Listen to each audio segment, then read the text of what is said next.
confined in order to try to keep her body awake while dangerous forces keep banging on a door, trying to reach her. This mess started a few days ago. On its way back to Earth, a space shuttle suddenly explodes and its pieces scatter across many states in the USA. Soon all media outlets are covering the news, saying it's a sign of alien invasion. Most people become terrified and hesitate to touch the debris, but there are still lots of opportunists that sell what they can salvage on eBay. Tucker, head of the Center for Disease Control, arrives at one of the crash sites for inspection and learns that a piece of debris is laced with a mysterious organism that has the ability to withstand enormous levels of radiation. The organism can also multiply at a rapid rate, implying that it is from another planet. On his way out, Tucker accidentally touches a small piece of debris and receives a cut on his finger, but he doesn't think much of it and leaves. Later that evening, Tucker goes home, only to find his dog growling at him before ignoring him for no reason. When he goes to bed, Tucker's body starts sweating profusely and experiences an intense cellular condensation on the face, as if something has taken over him. Meanwhile, Tucker's ex-wife Carol hears her son Oliver screaming because of a nightmare. She immediately rushes to his room to wake him up and stays with him to comfort him for the rest of the night. The next morning, Carol gets a call from Tucker asking to see his son, which is not normal for him. Carol says no and hangs up.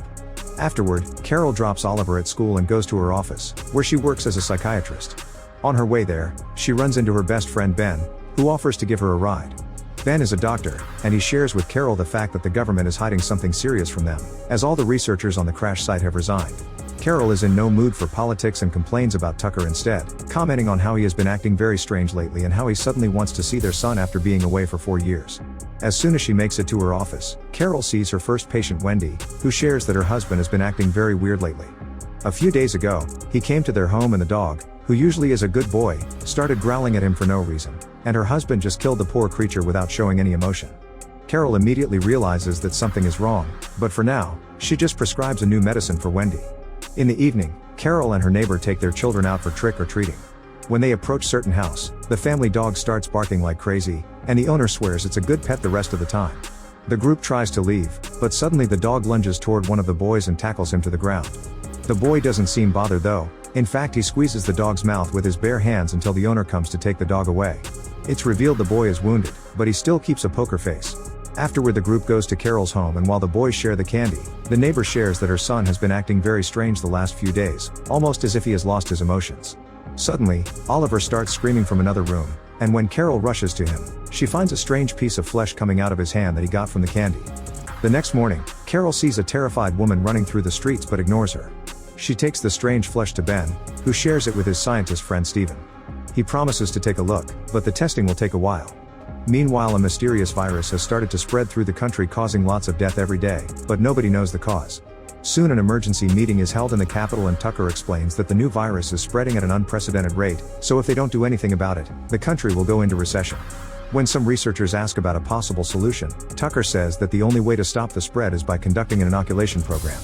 Meanwhile, many infected waiters throw up right into the tea that they are going to serve to the guests. After leaving the hospital, Carol notices a homeless guy having a seizure on the streets, but unlike the terrified woman, he's being helped. When she makes it to her office, Carol is shocked to find Wendy's husband there, and he refuses to leave until he sees his wife. He also never shows any emotion as he speaks.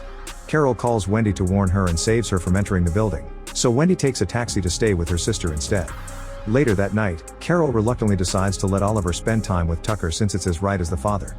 On their way to Tucker's house, a terrified woman suddenly appears in the middle of the road. Luckily, Carol hits the brakes just in time. The woman desperately asks for help as she insists that something terrible will happen soon, but before she can add more details, a car suddenly runs her over.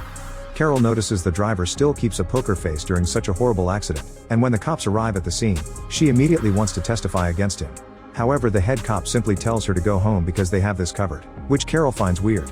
Moments later, Carol drops Oliver at Tucker's place, noticing her ex doesn't show much emotion on his face before she leaves. Afterward, she meets Ben to attend a very fancy party, where they have a very philosophical conversation with diplomat Belisk, his wife Ludmilla, and Dr. Yorsh. After the party, Ben takes Carol home and tries to kiss her, but Carol soon breaks the kiss because she doesn't want to ruin their friendship. Once inside, Carol sends Oliver a message and suddenly hears someone at the door. She only opens it a bit and finds a man asking questions for the census department, which doesn't make sense at this hour. Carol tries closing the door in his face, but the man puts his hand inside, triggering a struggle between them.